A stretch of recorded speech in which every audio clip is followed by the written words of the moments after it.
morning so much. It's a delight to be here with you today. I want to start off by asking you to do something I'm asking myself to do all the time, and that's to examine a photograph.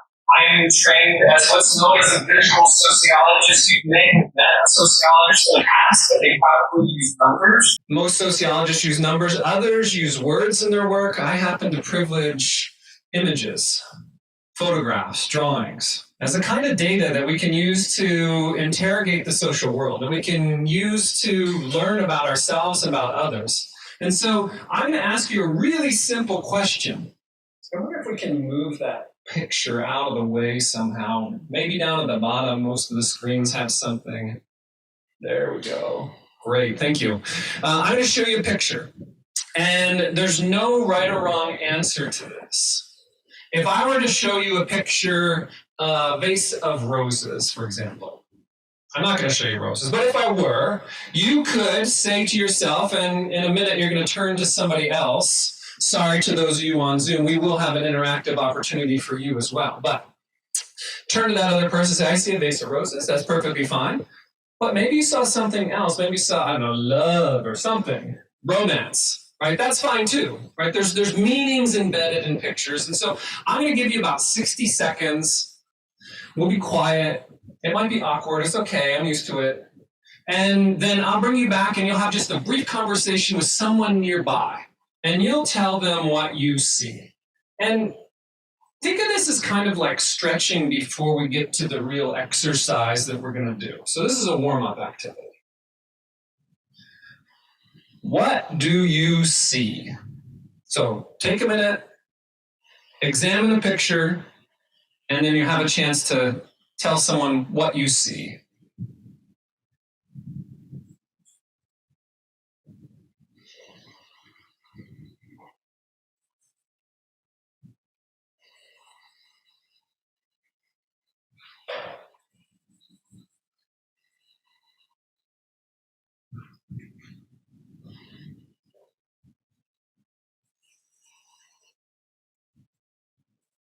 Does everybody have an idea? Have you seen anything? And again, if it was roses, you could just say roses. That's okay. Or maybe you see something more. Okay, so take 60 seconds, turn to somebody, you have about 30 seconds each. What do you see? Okay, a couple seconds left.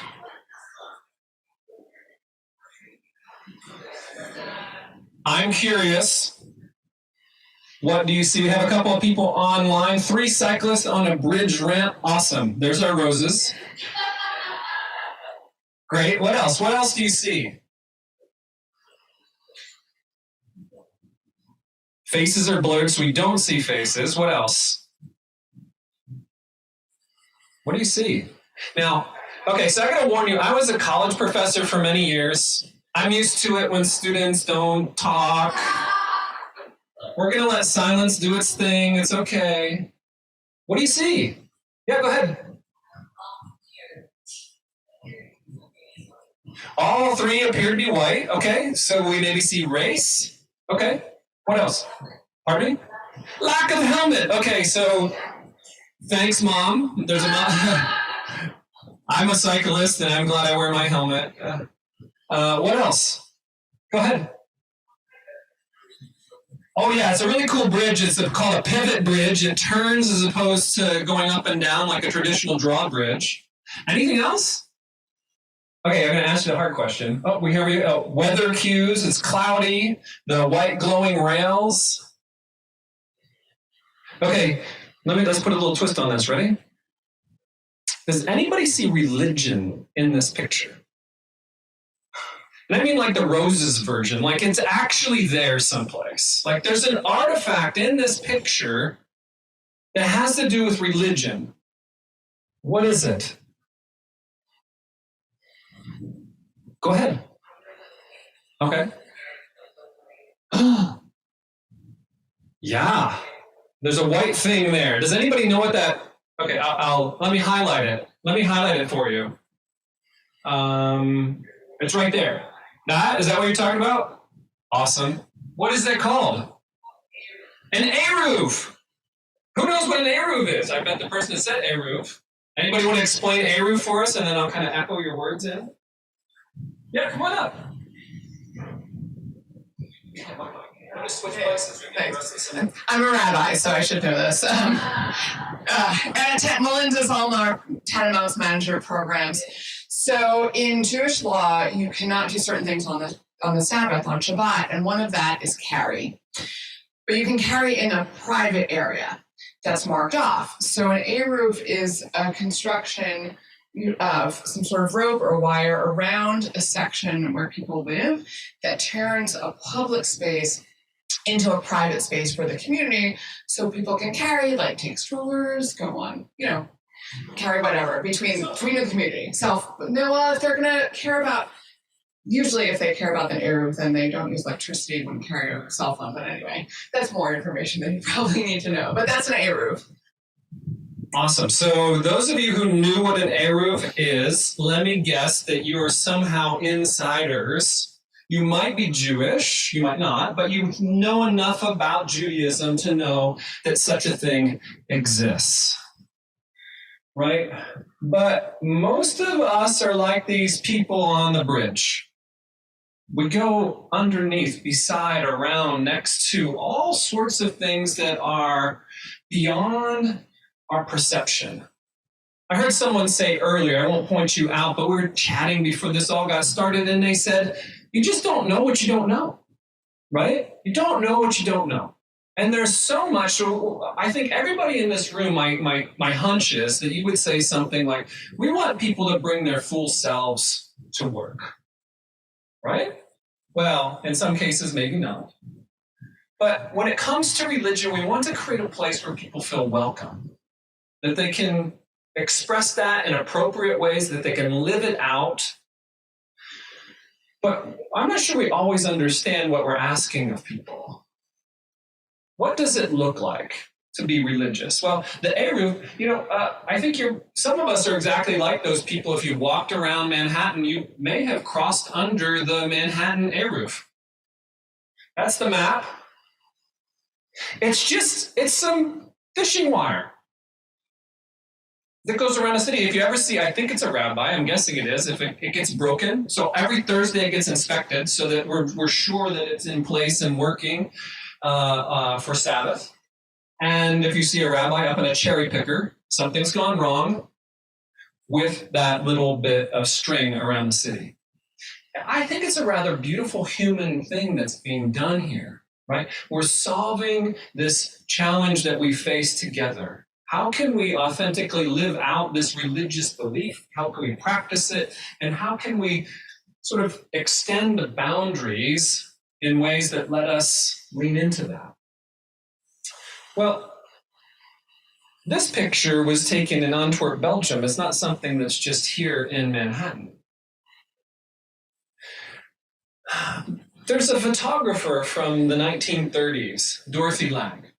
You may have seen some of her photographs. Maybe the most famous one is Migrant Mother. Her biographer records her as saying this, that the camera is an instrument that teaches people how to see without the camera.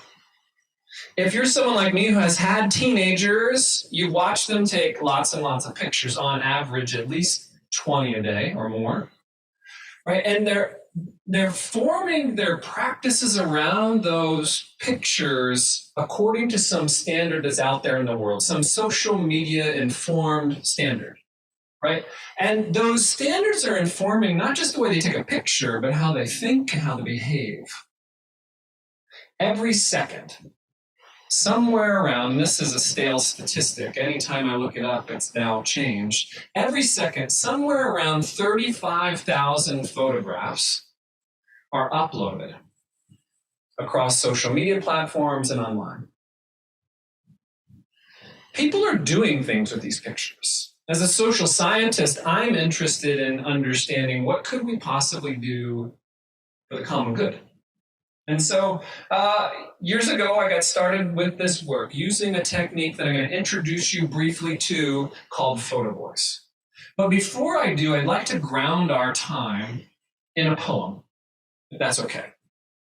So if you'd like to find a comfortable position, You don't have to close your eyes. If you want to, you can. The words to this poem will be up on the screen for us. It's called Prayer by Mary Oliver. It doesn't have to be the blue iris. It could be weeds in a vacant lot or a few small stones. Just pay attention and then patch a few words together and don't make them elaborate. This isn't a contest, but the doorway into thanks and a silence in which another voice may speak. I'm going to ask you to do something today using photographs. And I want to reassure you that this is a space that is meant to be a doorway for you. Set of insights, a passageway to see something like that Eruv that you may have never seen before. I want to tell you just briefly about Photovoice. Photovoice isn't my invention. It's something that was invented back in the early 1990s before we had mobile phones. It was a Ford Foundation project in Yunnan province, China, where they were trying to understand the health needs of rural peasant women. They handed out cameras to 65 or so women and said, take some pictures of your needs. And they brought them together on a quarterly basis with hundreds of photos. They put them in small groups and they said, tell your stories.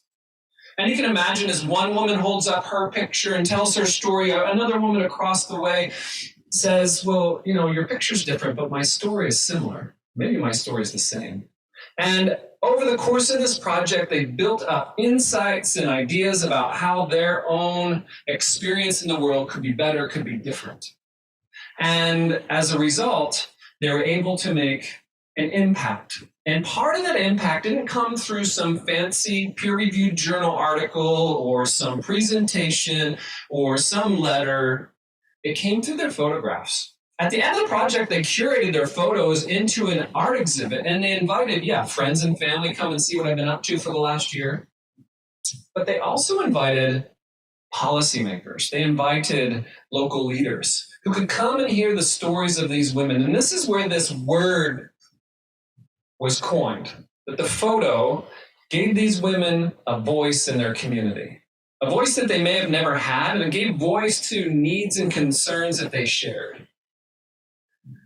Well, fast forward to 2017, I was personally concerned about what was happening in the world.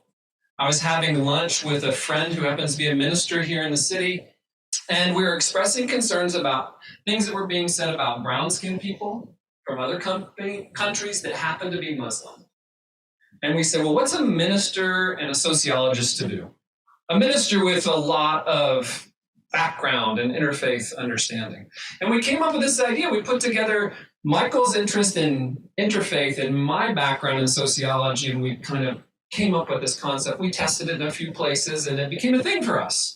So much so that as the pandemic unfolded, and I like to say I had the opportunity to step out of higher ed.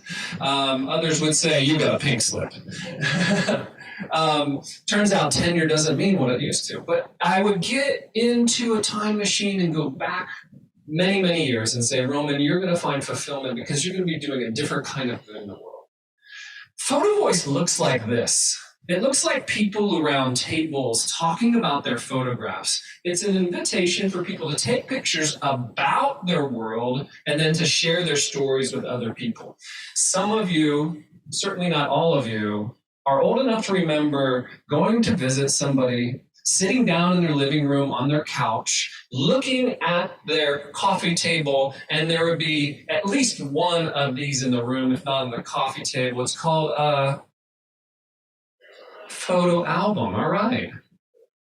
And you would sit shoulder to shoulder and you tell each other stories and you build relationship over those stories and those photographs.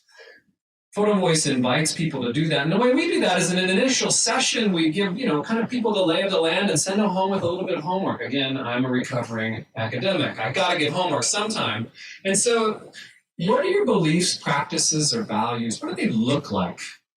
Not worry. It's okay if you want to bring a picture or two what that looks like in your house of worship. But what does it look like at the gym? What does that look like when you're out raking leaves? What does that look like when you're at the gas station or wherever? Come with those photos and let's have some conversations. And it puts people then into diverse small groups and lets them tell their stories to each other. And through that, they grow this thing called relationships. It's not just relationships, they begin to build some of the words that have been sort of floating around our conversation so far today. They build empathy, right?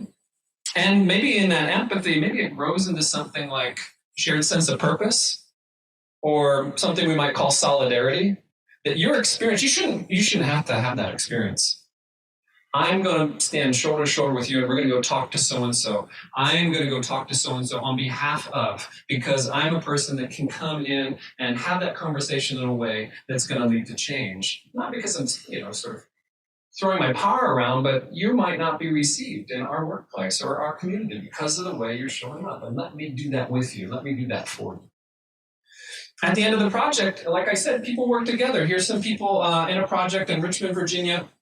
And they're selecting photos that are going to go into their local exhibition. They had a lot of pictures of nature. Where does your spirituality show up? Well, it shows up in nature a lot for a lot of people. And then it kind of feels like a design thinking workshop at some point where there's copious numbers of Post-it notes and painter's tape and pictures on the wall. We're moving them around. We're trying to decide, hey, what are the themes that we want to talk about? What do we want to share with our community? How can we impact folks? Oh, yeah, remember so-and-so's, she feels really nervous about wearing hijab in certain parts of town. And so we want to make sure that picture shows up there, and we're going to stand there with her and make sure that story goes out to the people we've invited to this exhibit.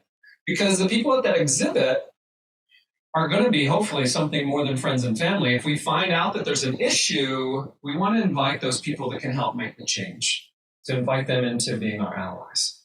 So that's what Photovoice looks like. It can unfold in a day. It can unfold over weeks, months, more than a year, but it can also unfold in a few minutes in a little workshop like this, and that's what's going to happen. So let me set that up. Some agreements, some things that I would like us to agree upon. This can be hard to do for those of you online because we can't see you, but we're going to assume that you're going to agree with us to these, with these just little small asks. First, when you're sharing, please just speak for yourself, not others, and refrain from asking people to speak on behalf of others. If I showed a picture of an air roof, I'm not going to say, tell me what all Jews think about this. I want to hear your perspective. Second, let others finish their sentence. Let them finish speaking. Third, don't engage in side conversations, even messaging. Please, just this, it's going to be 10 or 15 minutes. I'd like you to give people the gift of your full attention. Finally, you're going to be sharing some things that are personal. And we'd like you to keep the stories that you hear confidential.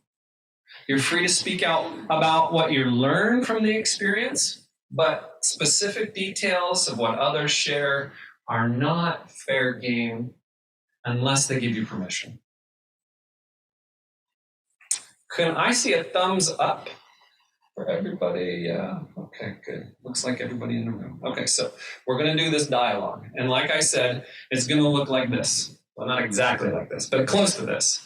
We're going to get into groups of threes. This is going to happen in breakout rooms online, and it's going to happen in this room. You might have to get up and move around a little bit. We already have a group of three here. There's a row of three in the back, right?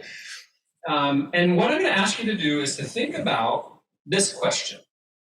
What is the value of religious diversity at work? Now, that's kind of that subset question of bringing one's whole self to work. So what does it look like specifically? Now, you might not have a picture on your phone that you can use, but that's the first place I would encourage you to look. Pull out I call them cameras because they have phones attached to them. Most people call them mobile phones.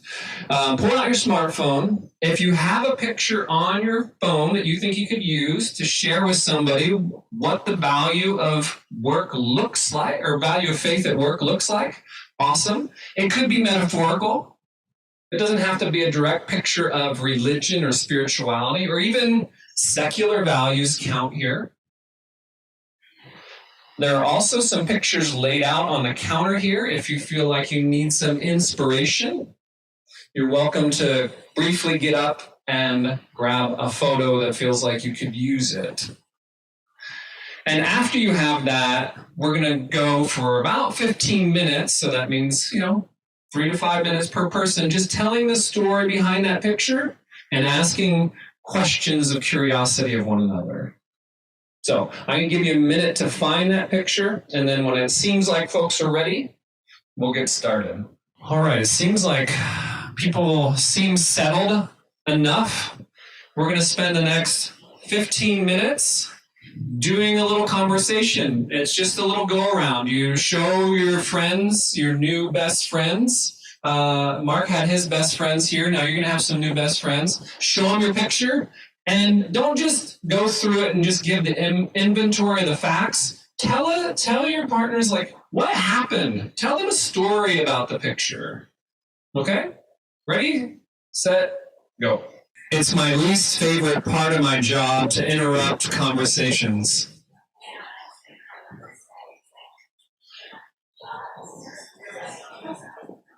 Like to call everybody back. Thank you. I love this moment where I feel like I have to interrupt some great conversations. It means that things have gone fairly well. At least that's my hope. I would like to hear from you, whether it's a word or a sentence. What did you talk about? What did you talk about? What captures the value at work of faith? Go ahead. We had a conversation just about how the workplace is actually physically changing. And, in past conversations about the workplace, we're actually talking about like the physical space. Like, did you have a prayer room? Do you do accommodations in terms of, having kosher and halal meals and things of that nature? And with so many workplaces being hybrid or remote, like how you show up on not just the dimension of religion, but so many dimensions of diversity is shifting and changing. So that's Any others? What did you talk about? When I start brandishing the mic, people get it. Anyone else want to share? Even if it's just a word, you can shout it out and I can repeat it for our friends online. Okay. Welcoming comments here. I'm not seeing it. Oh, yeah. I think it keeps us true to our values around belonging and inclusion. Religion can be a very important part of a person's identity, even intersectionally with culture. If we don't embrace this form of diversity as well as other dimensions, we are asking people to hide or cover a major part of who they are. Further, we miss out on the diverse religious viewpoints that reflect our consumers. Thank you. Thank you for that comment. Any others? Yeah, go ahead. Mark.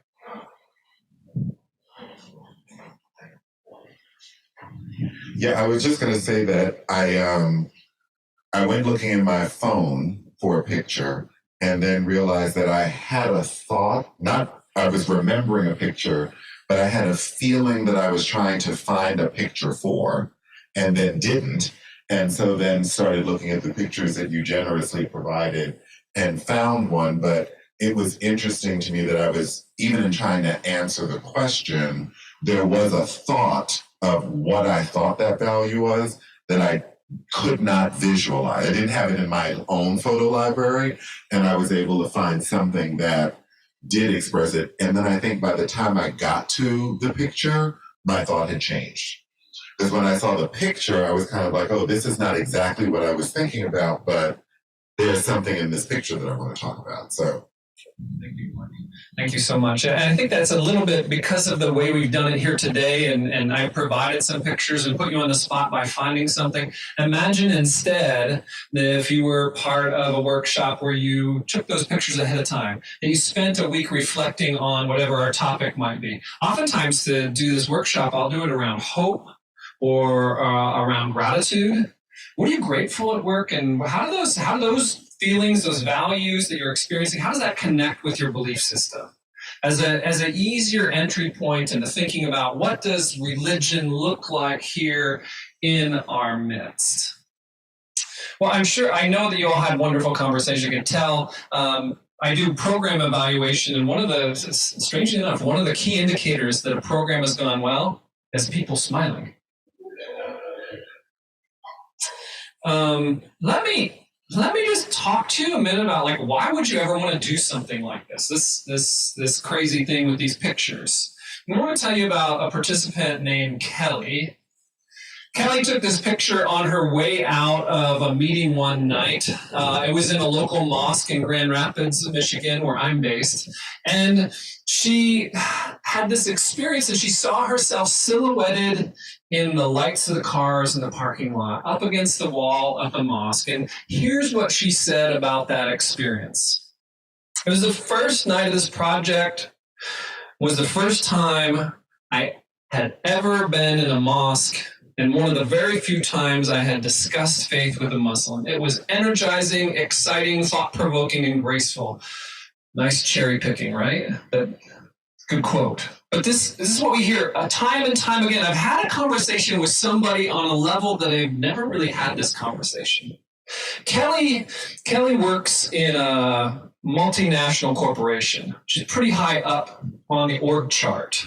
And she talked about how she wished that she had this kind of experience before she had this direct report who happened to be Muslim. This is what she said. We interview our people after projects just to kind of learn from them. Interfaith Photovoice helped me to see Muslims, especially the Muslim people. I think she was referring to the people in the project, just more of who they are and as they are as human beings. I can't say I had a huge bias, but I just have never really known any. I had a guy who worked for me last year, and honestly, I wish I had this experience before he reported to me. Well, what was it about this experience? What happened? Well, things like this happened. Someone named Ali showed up, and maybe you picked that picture, and that's why you're laughing. Someone named Ali who brought his picture of his prayer rug draped over his office chair and wanted to tell this story about it being a daily reminder of his own connectivity. And for the first time, someone like Kelly, a Christian, is sitting across the table from a Muslim, learning about their prayer practices. First of all, this Muslim is for the first time maybe being treated as an expert on their own lived experiences. And Kelly might ask a question like, so I know you do it a certain number of times a day, but how many is that? I think it's 5 or 6 or 7. Tell me, Ali, tell me how many times a day. And not only does Ali tell her how many times a day he prays, but she begins to get this sense of, oh, wait, that must be difficult. Because Ali talks then about ablution, the washing that happens before a Muslim prays. And it dawns on her that, wait a second, you're in this position, or that other person over there is Muslim, and they're a pharmacist at the local CVS, and what, do you just like have your foot up in the sink in the washroom? How does that work? And by the way, why do you wash? My new Muslim friend, why do you wash? Oh, those are the parts of your body that might touch your prayer rug before Allah? Hey, as a Christian, I'm only getting wet in prayer if I'm in the shower or on the treadmill or out in a rainstorm, but you are treating the act of prayer very differently than I do. And I might walk away from that as a person who's not Muslim with what some people might call holy envy and say, oh my gosh, this is what I'm never gonna buy a prayer rug as a Christian. I'm never gonna I'm never gonna pray 5 times a day. I'm never gonna do this ritual. I'm never gonna wash. Maybe I might. But there's something that I've been inspired around because of that conversation.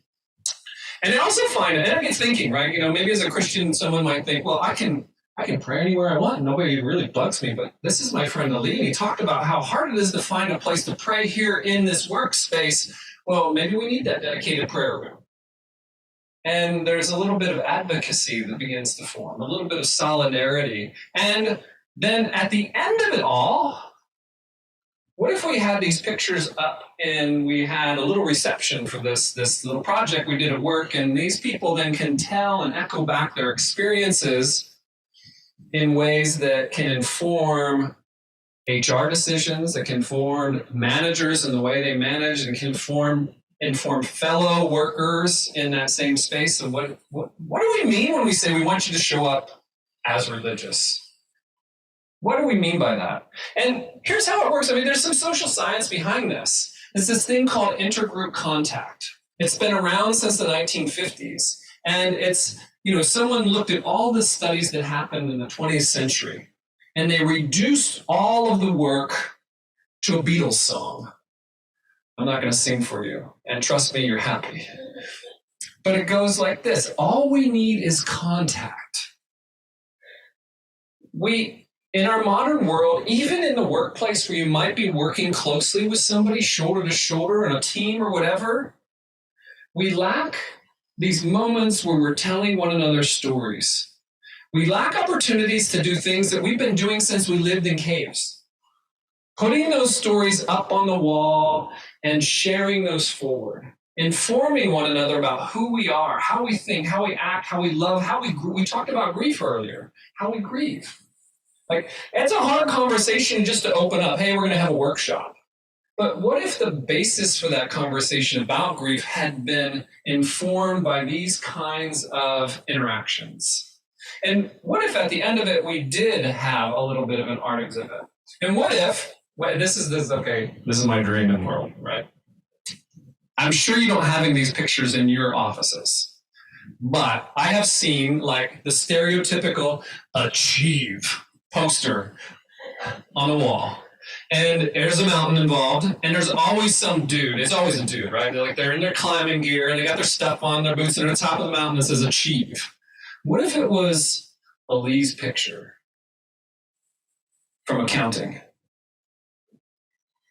And every time we walk by that picture, we were reminded, like the little bracelet that I wear that says, be nice. I'm Roy Kent, but I really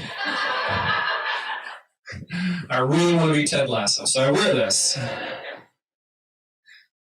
So what if that was the reality in your office? What ways could you use something that everybody's doing all the time, making pictures? What if you could do it in a way that helps them not only to see the world anew, but also to build relationships, to build empathy, and to bring about change? What if the camera did really inform around those things? Not only did I get the 0, I got the negative minute sign. That I owe minutes to people somehow. But just a quick advertisement about our work. Interfaith Photovoice, we do workshops like this. And it can be anywhere from whatever we just did, 45 minutes to 2 hours. We do projects, and that can be, half a day. It could be something ongoing. I'm really interested in finding someone that wants to partner to innovate in sort of ERGs, BRGs. What would it look like to take a few groups through this, to train some leaders in the workplace to use this methodology and then begin to impact the world? We also do research. We look at the way the world works, but that might not be this crowd. Anyways, thank you. Happy to answer any questions you have. Do we have a minute or two for questions, or am I really in the tank on time? Okay. We're going to have lunch, but brief moment for questions if anyone has one that they'd like to voice now, and I'll be here through lunch, and if you want to grab me and chat a little bit then too, I'd be happy to do that. Any questions?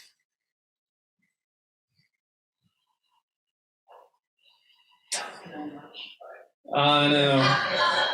The only thing standing between you and lunch is me, and so I know when to drop the mic. Yeah, go. Okay, great. Yeah, let's connect. Super. Good. All right, Mark. Thank you, Roman.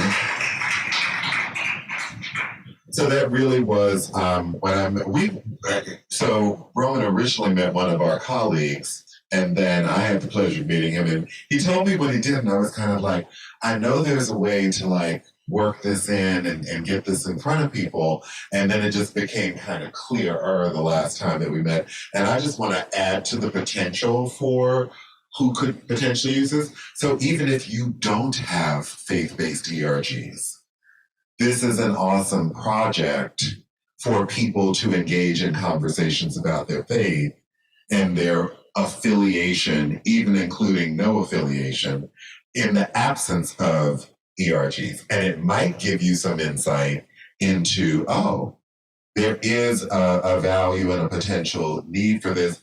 And if nothing else, it could also be for your established ERGs, an activity for them to go deeper, for them to perhaps have conversations they've not had before in a safe container where it's not about first person, but the picture is talking. It's, the picture is speaking for me, which gives, room and access. So we are at the end of our programming day.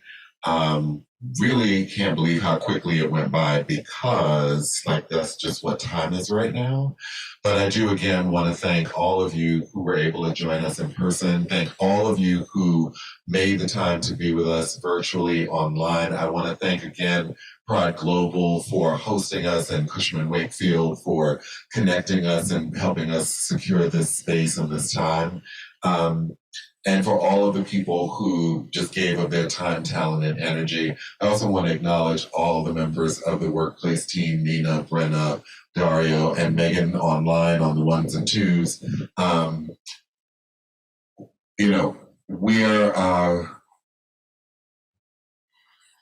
just say it this way.